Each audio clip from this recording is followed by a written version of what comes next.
Great, thank you so much, Gina. Hi, everyone. Thank you so much for joining us today. My name is Amy Minix, and I am the chair of the Scholarly Communication Committee, which is part of the Education and Behavioral Science section of ACRL. Today, we have Doreen Banks, who is the Open Education Librarian at George Washington University, as well as Lindsay Inge Carpenter, who is the Pedagogy Librarian at the University of Maryland. Unfortunately, Heather Blitcher couldn't join us today, but she sends her regards. Today, Doreen and Lindsay will share their experiences implementing OER at their institutions. We'll begin with introductions and background information, and then move towards discussing OER topics.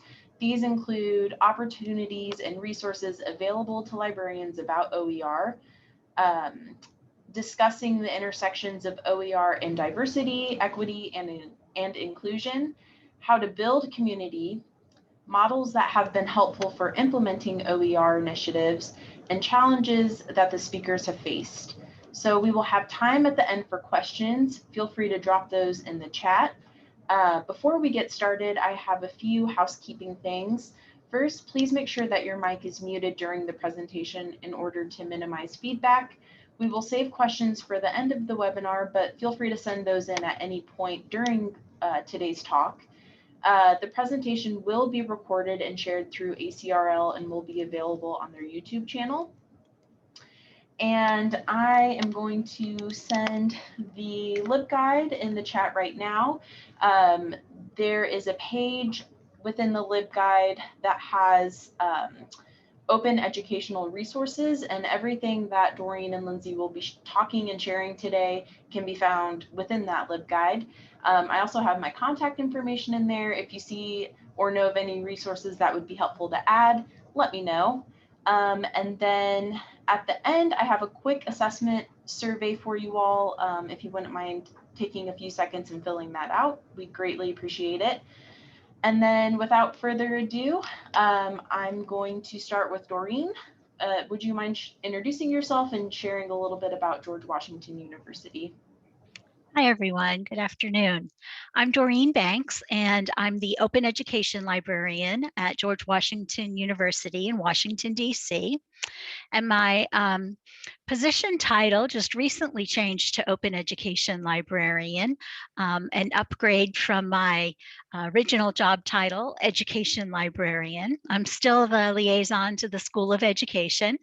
And the takeaway here is that in many cases, our position duties and work morphs into the open education and textbook affordability realm. At GW, we're a private university with a really high sticker price to attend. And the reason I mention this is because it's a myth that if a student is attending an expensive private university, surely they have the money to spend on expensive textbooks. And while sticker price probably isn't a problem for a very small percentage of GW's student population, the majority of our students can only afford to attend because of the financial packages, financial aid packages that they receive. About 33% of our students are Pell Grant recipients. I became involved with textbook affordability about 5 years ago, kind of a grassroots campaign on our campus. A couple of colleagues and I were talking about course materials and the prohibitive costs, and did a little bit of research about what was happening in the literature on other campuses. And about the same time, our Student Government Association president had met with our library dean and requested that the libraries start carrying textbooks so that students who couldn't afford them would be able to use them through the library. And so the OER team was formed, and we started a textbook on reserve program. So our textbook affordability initiative didn't begin with OER, but OER advocacy was the natural next step. Thank you, Doreen. Lindsay? Good afternoon, everybody. My name is Lindsay Inge Carpenter, and I'm the Pedagogy Librarian at the University of Maryland at College Park. So open educational resources is only one piece of the work that I do. I also am a subject specialist liaising to second language acquisition. And then I also have responsibilities in the area of undergraduate information literacy instruction. So the work that I do with OER grew out of that work managing information literacy for undergraduates. And that's because similar to the situation at GW, a lot of the OER and affordable textbook initiatives at University of Maryland have been driven by undergraduate students. So our Student Government Association gave some funds to the library to support developing a top textbooks program where we purchased the textbooks for the top 100 courses in terms of enrollment and have those available on print reserves at the library. We've also gotten a lot of support from students who are part of Maryland PIRG. That's the Maryland branch of the US Public Interest Research Group. Those students are very, very active on campus, advocating with faculty, informing them about open educational resources, about students' financial situations related to textbook affordability. And so the bulk of our OER initiatives have grown out of that student advocacy. I work with faculty on informing them general foundational information about OER, but I also partner with them on developing OER materials for their courses, locating other OER materials created by other authors, and then also in preparing grant proposals to fund OER work. The University of Maryland College Park campus is the flagship institution of the University System of Maryland. So as such, we're a state institution. We are under pressure then to provide an affordable experience, affordable higher education experience for Maryland state residents, but we also see a lot of students coming from across the country and internationally as well. Thank you so much. I'm going to stop sharing my screen here so we can see the presenters in full view here. So to kick things off, the first topic we have is what opportunities and resources are available for librarians to learn about OER? Lorraine, would you like to share? Yeah, one professional development opportunity that was really valuable to me is the Open Education Network, or OEN's certificate in OER Librarianship program. I was selected as a member of their first cohort back in 2018 and 19, and it's a 9-month program. Runs from January to September, and the first couple of months were spent doing online coursework, lots of readings. I felt like I was back in grad school again. But the second phase, we met in person at that year. ACRL was held in Cleveland, and so we met at the conference beforehand, and that was the first time that we met in person and really started developing our networking relationships. And then during the final phase, each of us worked on creating an individual OER action plan. And mine was specifically designed around the unique needs and institutional priorities at GW. And I shared that with my dean and also the campus provost. And I just wanted to share a couple of benefits that by participating in this program, the way that it benefited my career. The first one was because it helped me to become much more comfortable talking about OER and confident in my understanding of OER topics. And a second benefit is that our cohort members really bonded during this time of shared learning. And now I have a network of OER colleagues from around the country to call on. Having this credential certificate in OER librarianship has also given me several opportunities to talk about my work, like on webinars like this one. And I also published a book chapter with a psychology faculty member at our campus about our collaborative work, switching his course materials to using an open textbook. The program has some cost involved with it, but they do offer scholarships from what I understand. Thank you. Lindsay? Yeah, so I was a participant in the same program, and I also would highly recommend it.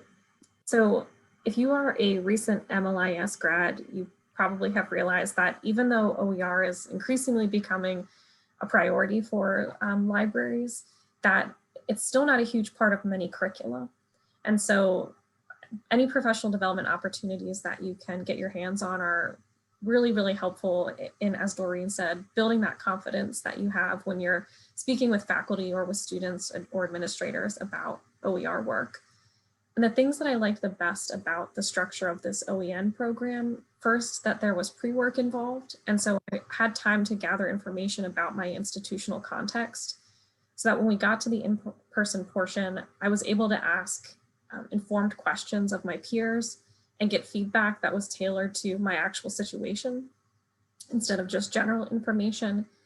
And then after that in-person session, I was able to implement the feedback in that action plan, which has guided the work that we've done around OER at my institution since that time. We've revised it over time. I've brought in more colleagues to add their comments to it as well, but it provided a great foundation for our institutional conversations about OER. You know, another opportunity offered by the OEN, Open Education Network, they hold a summer summit. Now, before the pandemic, this free program was only available to the institutions that were members of OEN, and it was held in person on the campus of the University of Minnesota, where the OEN is situated. But the past 2 years, it's been held virtually and open to non-members also. In fact, OEN has a YouTube channel, and the research guide that Amy shared with you all has links to the channel. But their YouTube channel has posted all of the Summer Institute workshops that were recorded for everyone to see. So if you're interested, and there were some really good sessions, you'll find a link in the research guide. Thank you both. And there are also some listservs available in there to subscribe to with additional great information. Heather Blitcher, who was initially slated to join us, she represented a community college, and there's the CCC OER listserv specifically for community colleges, so that might be of interest for some of you.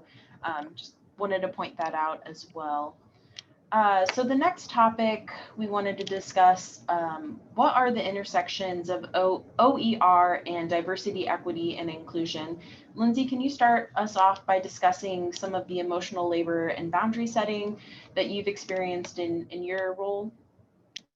Yes, so I think many of us are drawn to OER librarianship and librarianship in general for its potential to advance social justice causes. But I think we've seen that just because there's the potential there doesn't mean that that is actually happening in practice. And one of the great things about that OEN certificate program was that I had an opportunity to have conversations with my colleagues about what are some actionable items we could take back to our institution to actually advance social justice through our librarianship, not just necessarily in the work that we're doing, but in how we approach that work. So one of my colleagues that I met through there, Jessica Dye at West Virginia, who is fabulous, we started talking about how a lot of the work that we were doing as OER librarians was relational. It was having coffee with faculty members or chatting with them after committee sessions to try to feel out their understanding of OER, their willingness to be an advocate to their colleagues about this, and that it was hard for us to document that type of work, because it didn't really result in a concrete deliverable. And as we were talking, we also realized, because of our experience with instruction librarianship, we had both read a lot about feminist theory and librarianship, and specifically about how feminized labor can help us understand why some instruction librarianship work is undervalued within the academy. So I want to quote from an article that Jessica and I co-wrote about this topic, where Jessica defines feminized labor as work that is coded as traditionally feminine, namely labor that is affective, emotional, and relational. Feminized labor is frequently invisible and undervalued in the workplace, particularly when it is performed by women. So we took a look at literature about instruction librarianship that, again, takes this approach, looking at it as a form of feminized labor, a form of caretaking, perhaps, and thinking about why that is undervalued and how people in these positions can advocate for themselves to make sure that they and their work are appropriately compensated and appreciated. Because a lot of that relational labor is reflected in what we do as OER librarians, I think that if this is something you're interested in, taking a look at the references for that article, there's so much great literature out there about feminized labor in librarianship and specific to instruction.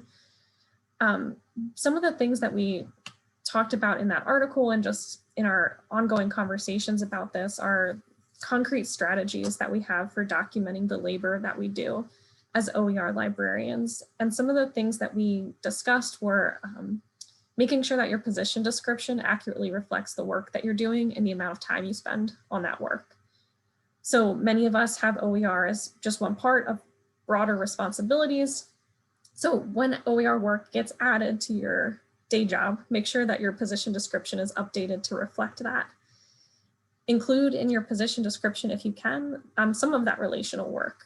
So make sure that you can negotiate time with your supervisor to spend on those meetings with faculty members. Try to find time to, or use this as a way to leverage positions for yourself on committees where you'll get to interact with faculty who have something to do with curriculum development or textbook decisions for their entire department or for a specific general education course.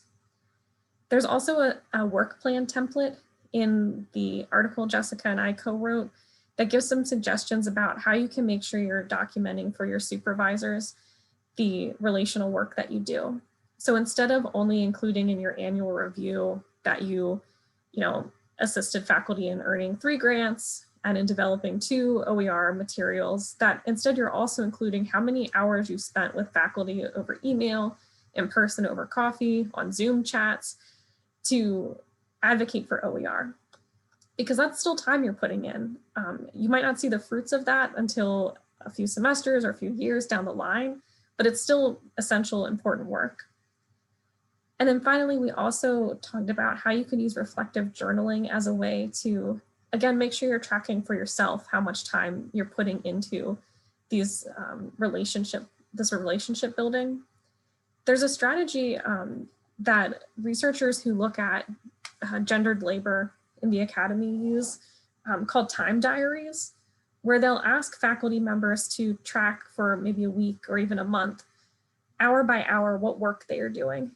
And using that strategy, researchers have found that women in the academy generally spend much more of their time than their male colleagues do on relationship building and other sort of like emotional labor.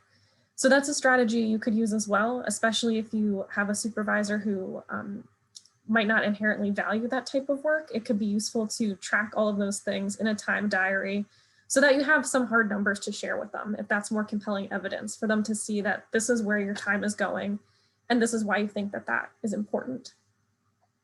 The reason I think this is an important intersection with DEI is, again, just because we as a field are proponents of social justice causes doesn't mean that our practice actually always reflects that.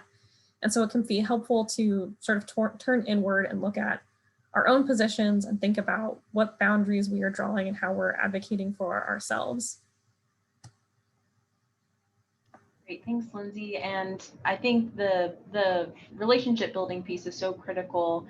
And Doreen, that's something that you have found OER and DEI, the intersections of that, to be helpful when trying to bring faculty in. Would you mind talking a little bit about that? Yeah, so it's sort of a different take on the intersections, but as the higher education community is finally paying more attention to improving diversity, equity, and inclusion, it's really providing a perfect opportunity to frame the use of open course materials to faculty through a social justice and equity lens. Just recently on campus, I was talking to a sociology faculty member, and she had written a review for textbook in the open textbook library, and then invited me to a faculty department meeting. And she asked me to talk to her colleagues about open textbooks, but specifically as a solution to equitable access to course materials for all students, and the critical correlation of access to learning materials and student success. Because we all know students can't learn from materials that they don't have access to. So I plan in the year ahead to concentrate more of my efforts on using this frame of reference when promoting open materials. Thank you, Doreen. Our next topic is how to build community, whether that be locally, regionally. And Doreen, would you mind sharing some of the initiatives that you've experienced in your role? Sure. So for me, building an OER community has been a step-by-step and sometimes very slow process. But one experience that has had a really big ROI has been building a regional library consortium textbook affordability initiative. So GW belongs to a regional library consortium of 9 private universities in the Washington, D.C. area, called the Washington Research Library Consortium. And for the past 2 years, I've had the privilege of leading the WRLC Textbook Affordability Working Group. And we really are a working group. We've gotten a lot done. We don't just meet and talk about things. So key to our success has been that we recommended WRLC become a member, a consortial member of the Open Education Network. The benefits is that OEN provides its members with training and support for offering OER workshops to faculty. So we didn't have to reinvent the wheel. They gave us the resources. And their model includes offering a $200 stipend to faculty who write a review of an open textbook in their open textbook library. So last year, WRLC funded $10,000 to pilot a program, a faculty incentive program run by our working group. And faculty interest and participation was over the top and had amazing results. We held workshops throughout the year in which over 100 faculty members from probably about 7 of the 9 schools attended. And of those 100, 51 wrote reviews of an open textbook and received the stipend. And 8 of those faculty who reviewed then adopted that open textbook, resulting for zero cost course materials for over 200 students. So it really made a difference. First of all, having the expertise that OEN offered us, and then also the model of being able to offer faculty a reward of a stipend for at least just looking at an open textbook. Great. And Lindsay, your experiences focus more on teaching librarians, subject librarians, about implementing OER. Would you mind sharing a little bit about the Fearless Teaching Institute? Yes, and I'm going to share my screen. And while I do that, I should have added this in the institutional context. So the University of Maryland is an R1 institution, and we're really fortunate that we have a sizable subject specialist team. And so this is an internal training program, but I think with a little more coordination, it's also something that could work well in a consortium model, or if you are a solo librarian or working with a smaller team, partnering up with other local institutions, I think this would also be effective. So at the University of Maryland, the faculty center supporting faculty teaching is called the Teaching and Learning Transformation Center. And they offer workshops on everything from assessment to building a teaching portfolio to having difficult conversations in the classroom. And those workshops are great. And we being the subject specialists, our MLIS student workers, we frequently attend those workshops. But what we found is that they're really more geared towards faculty who are teaching semester-long credit-bearing courses. And so we were looking for training that focused more on the type of instruction we do as librarians, those one-shot sessions or one-on-one reference consultations. So in the teaching and learning unit at the University of Maryland, we took a look at what the campus-wide teaching center was doing and created the Fearless Teaching Institute as a way to adapt that to our needs. The reason for the title, so like Fearless is one of the campaign slogans at the University of Maryland. And so the Campus Teaching Center has something that they refer to as the Fearless Teaching Framework. And that's a list of core concepts that they incorporate into all of their pedagogy workshops. So we took that framework and then adapted it to instruction librarianship. The program is administered by our teaching and learning unit, but the workshop facilitators come from across the libraries. So for example, we had a series this summer on reference librarianship, where we had subject specialists give workshops on using tools and resources specific to their subject area. We have an on-call reference model. And so, I have no background in business, but I frequently will get business questions. And so it was really helpful to hear from our faculty, our librarian colleagues who had that subject area expertise on some quick tricks and tips on how to do that type of work. For our workshop series, all of our materials are freely available online. So this guide is linked in the EBSS guide, and there's on the workshop page, all of our materials, so our presentations, and then if we have any worksheets or anything like that, those are available as well. We do the workshops on request. So we started out by having a few general topics that we said we could speak on, and then we asked our colleagues what would be useful for you. And some of these things we offer very frequently. So for example, the assessment tools workshop always gets a lot of interest. And then other things we just offer maybe once a year as we get questions about them. We also use these tools and workshops to do one-on-one consultations with our colleagues. So if there's not wide interest in something, but somebody has a question from a faculty member and they would like some support, we can draw on these materials we've already created to offer that. One of the sessions we offer is on open educational resources. So we've got our presentation linked here so that participants can refer back to it. And they're always chock full of links to other resources. So for example, this one's got the University of Maryland OER guide, but it also has links to things about Creative Commons licensing, to specific OER repositories, along with advice about how to speak with faculty about OER. And this has been, the Fearless Teaching Institute in general has been just such like a joyful part of the work that I do. One, it's just like a great way to get to know your colleagues better. When we first started this, we thought we would really need to incentivize participation. And so we envisioned this as a certificate program where people would have to attend a certain number of workshops. But we had such great participation that we abandoned the certificate model because subject librarians were just self-selecting to participate in this, which was really encouraging.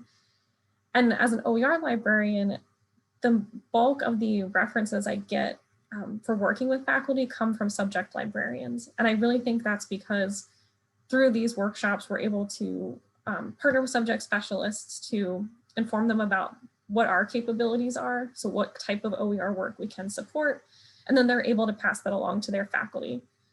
There's no way I would be able to reach all of the faculty at the University of Maryland on my own, or that they would even listen to me. So being able to leverage the relationships that our subject specialists have with their departments has been really, really important. And it's just been a really good, mutually beneficial relationship to have the Teaching and Learning Unit offering instruction through this Fearless Teaching Institute, and then also benefiting from the expertise and relationships already built by our subject specialists.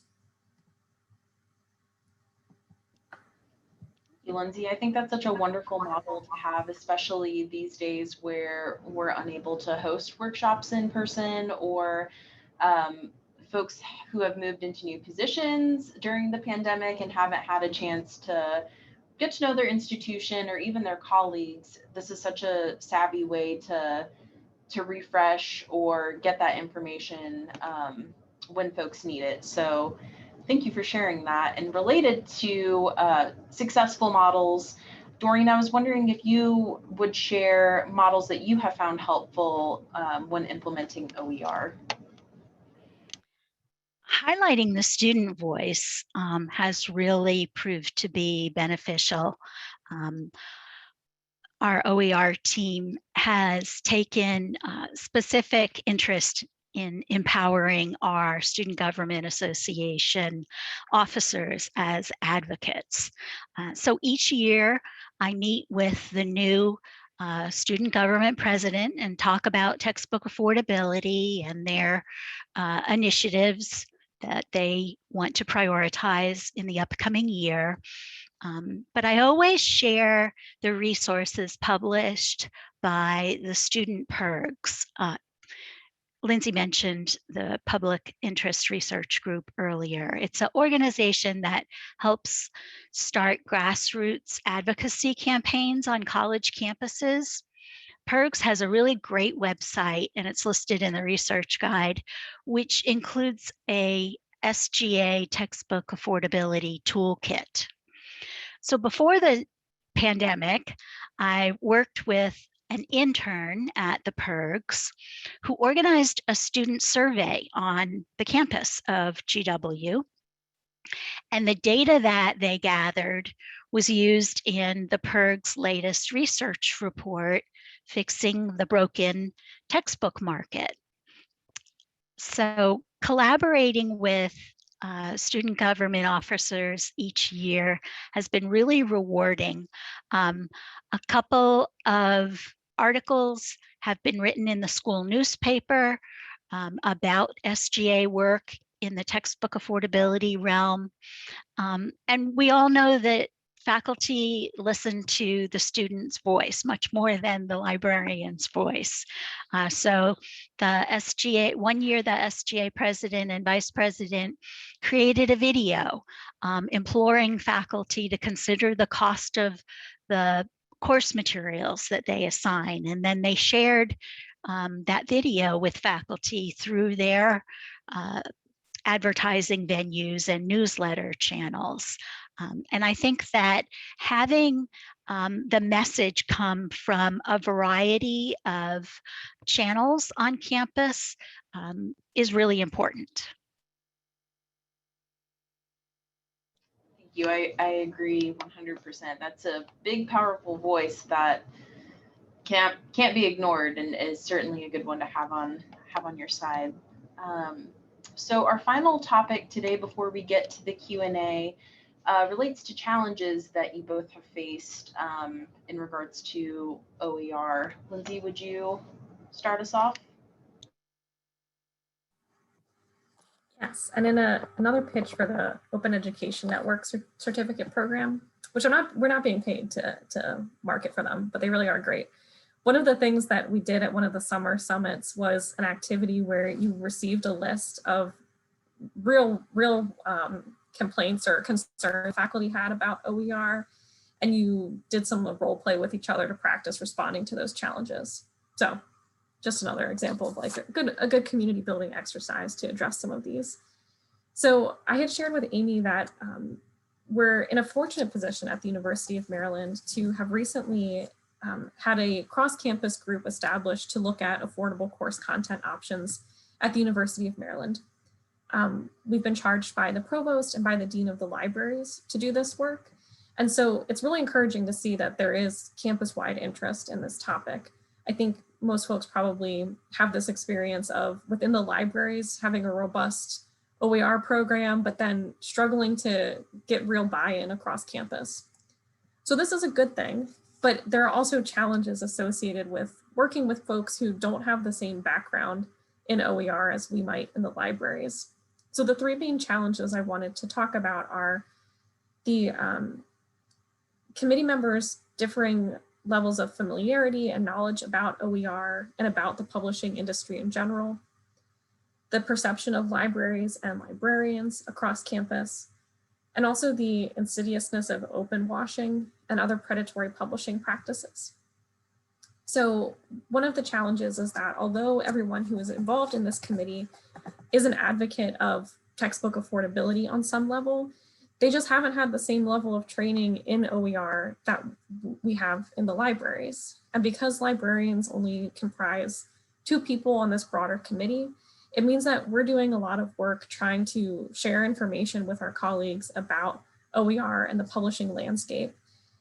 Because this is a relatively short time frame, the charge for this committee is to draft a report, essentially giving an analysis of different textbook affordability options.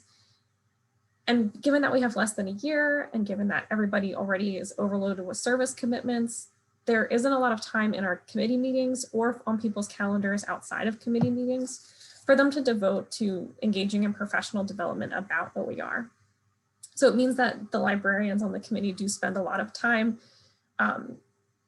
sort of reviewing information that within the libraries, we've already done that first level of information gathering. And it means it feels sometimes hard to move forward to the next step of analysis if we're continuously going back to that starting point.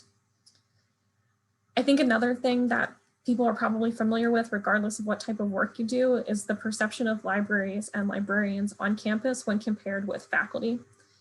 So at the University of Maryland, librarians do have faculty status. However, there still is some hesitation, I think, as we probably have all experienced, in viewing librarian faculty as true peers of academic faculty. So that's tied directly into this knowledge of OER. So even though the librarians on this committee are tasked with being the experts in OER, our expertise doesn't seem to always be fully appreciated or acknowledged in the way that we might hope.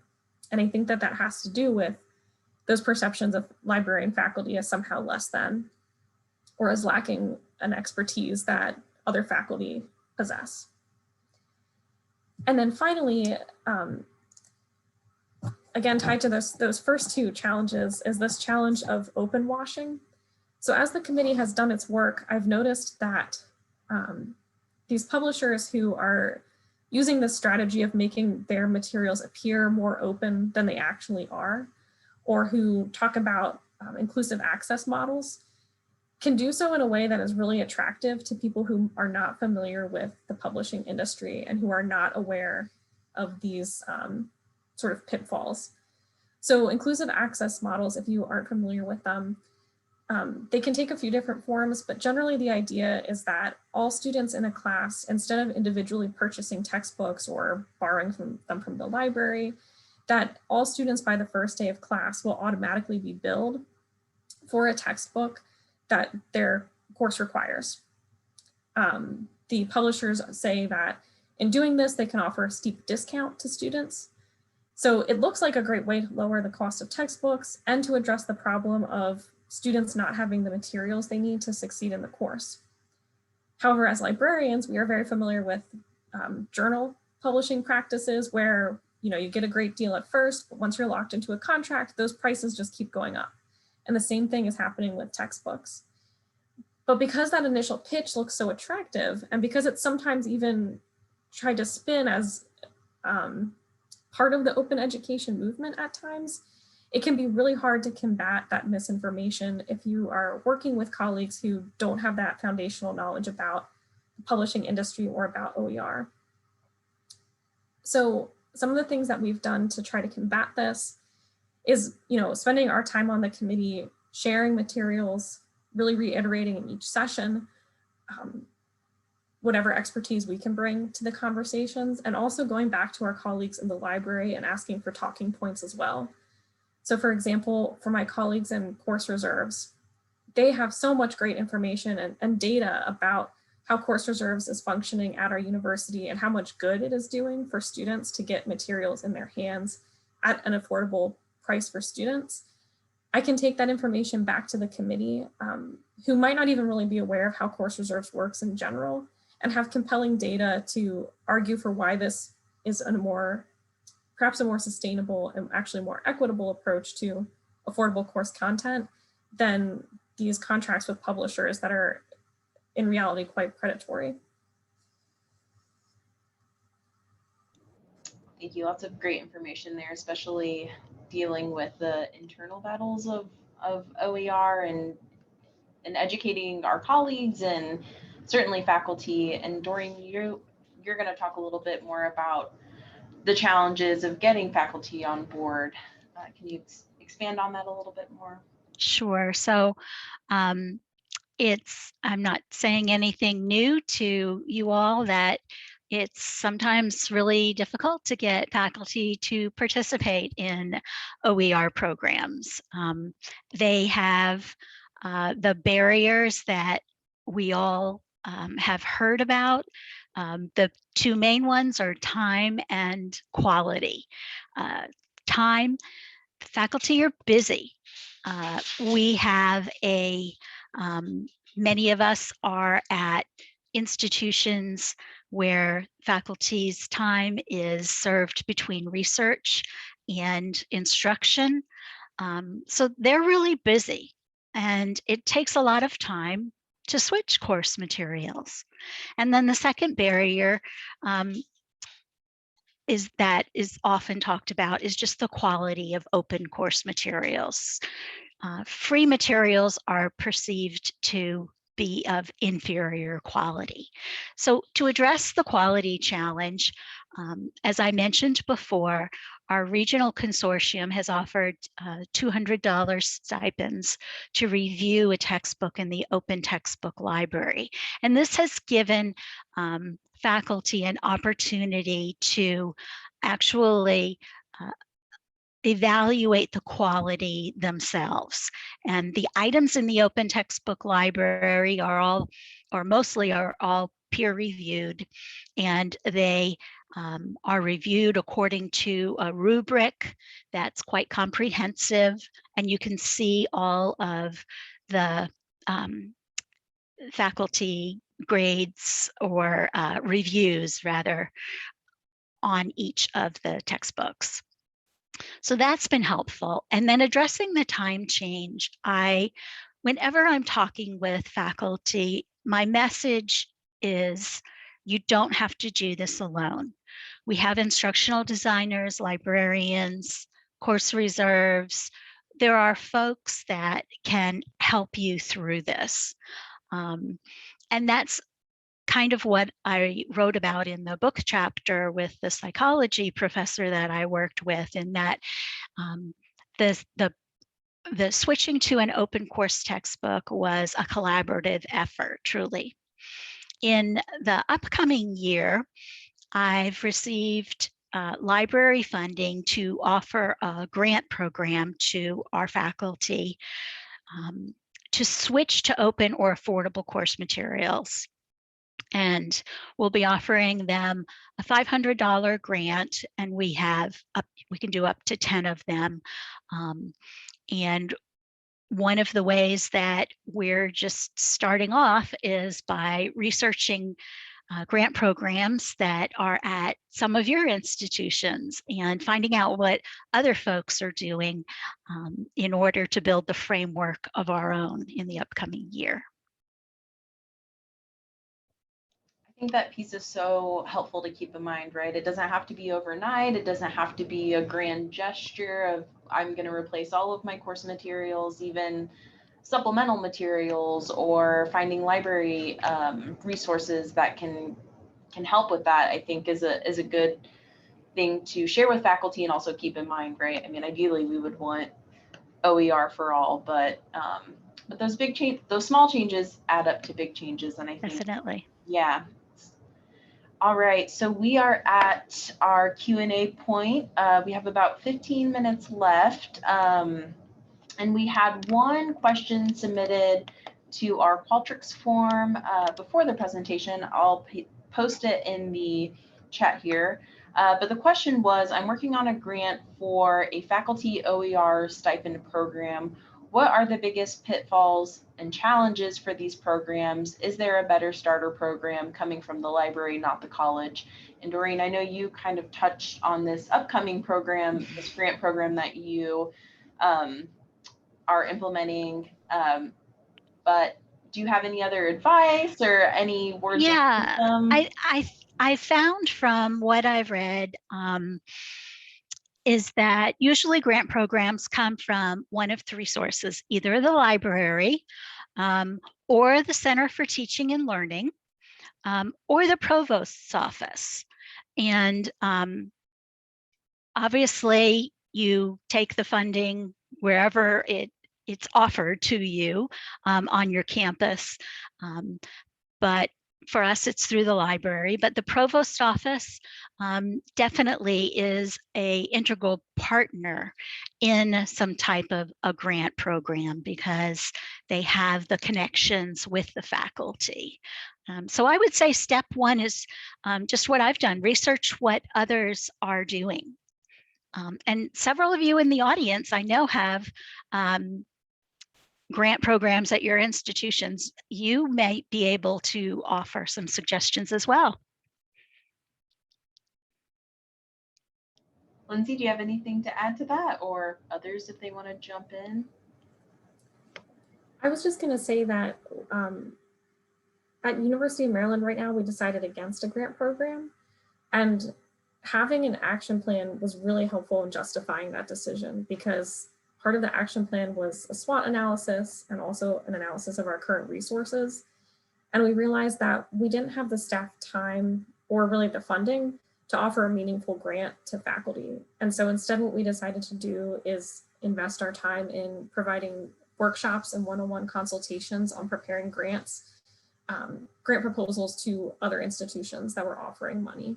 So for example, in the state of Maryland, there's something called the Maryland Open Source Textbook Initiative that's part of a statewide higher education academic innovation program. And so we work with faculty to prepare proposals for that instead of trying to offer our own funding.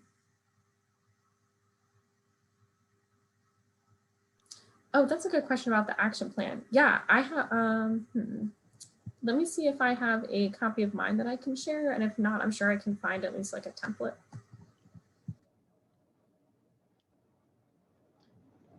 And I will see if we're able to share the LibGuide links and with the recording. We'll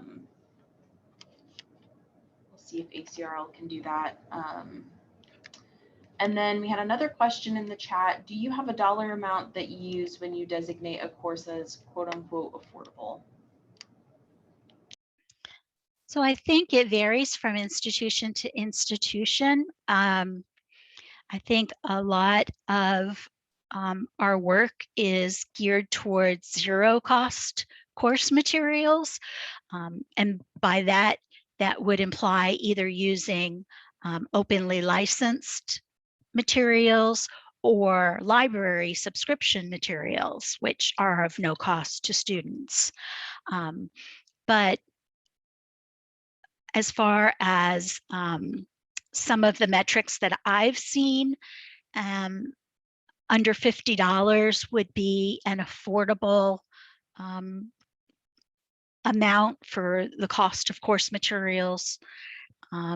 Sometimes it's even less than that.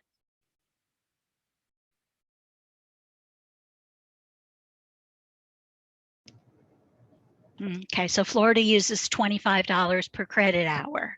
So if it's a 3 credit hour course, yeah.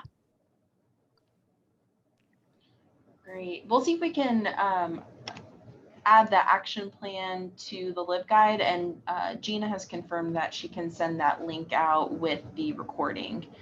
Oh, thank you, Lindsay. Any other questions for our panelists or attendees who have experience with grant-funded programs, if you want to chime in?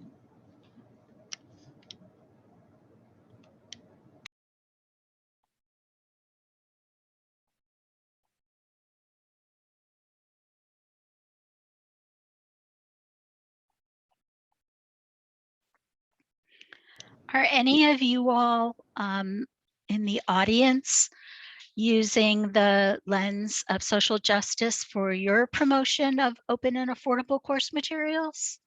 And if so, how?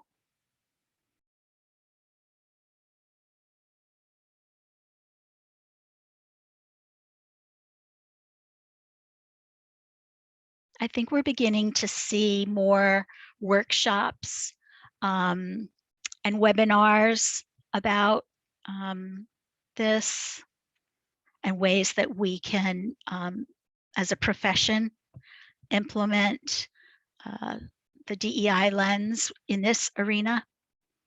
Mm-hmm.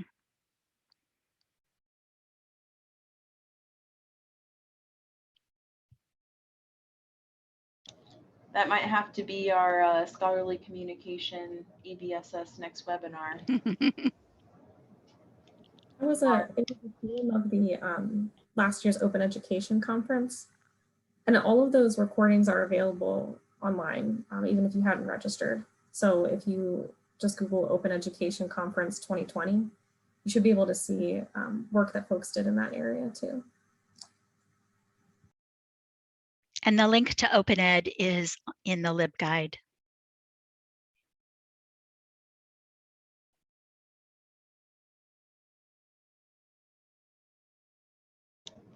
Thank you, Erin, for sharing that. We have a link to one of the grant-funded programs similar to what Doreen mentioned. So feel free to check that out. I've also linked in a Google form. It's a quick survey. If you wouldn't mind filling that out before we wrap up today, greatly appreciate any feedback and any future programming ideas related to scholarly communication and certainly OER. Brian says, I'm a behavior analyst on the OER special interest group for ABAI. I'm also an autistic adult. Our SIG is focusing on using OER towards addressing diversity issues, especially in relation to disability rights and inclusion. Mm-hmm. Mm-hmm. That's awesome.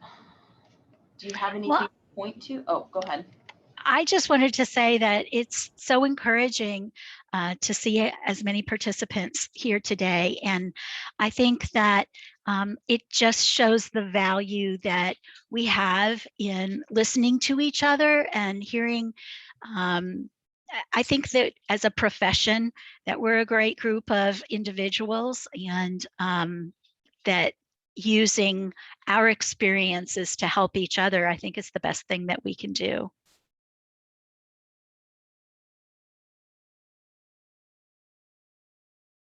And Brian, feel free to reach out if you have any materials that percolate from those conversations that would be helpful sharing out on the LibGuide. My contact information's on there. I'd be happy to add anything, and for anyone else too. Okay, so we have about 5 more minutes. Any final questions or comments? And feel free to unmute yourself at this point if you want, if that's easier for folks than typing in the chat.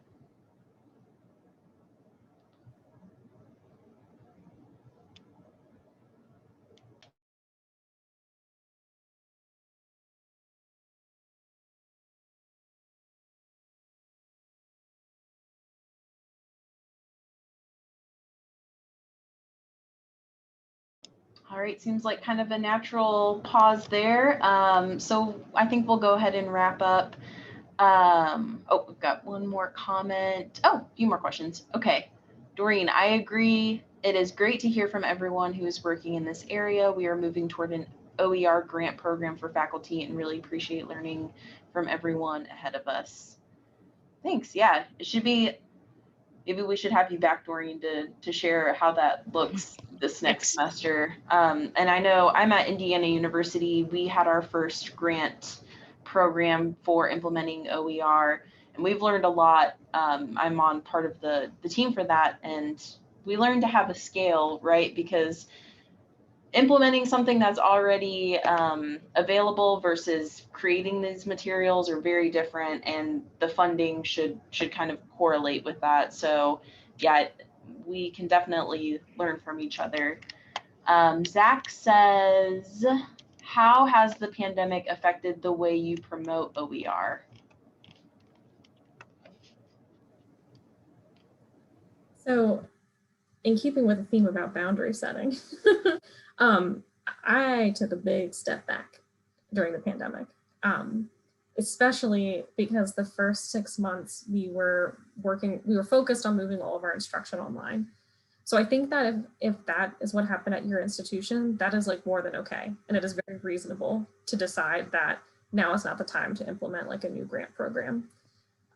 What I did do is, instead of offering open workshops, because just the thought of putting all of the labor into marketing and planning those things and then to not have anyone show up because people were burned out on Zoom was demoralizing. I switched to exclusively one-on-one consultations.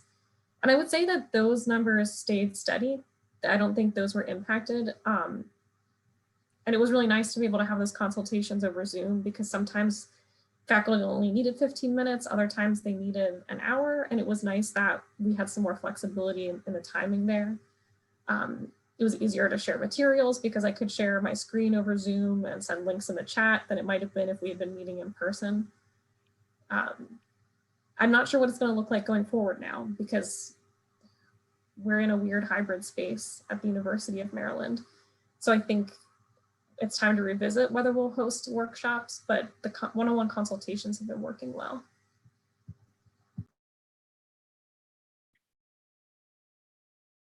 Doreen, anything you want to add to that?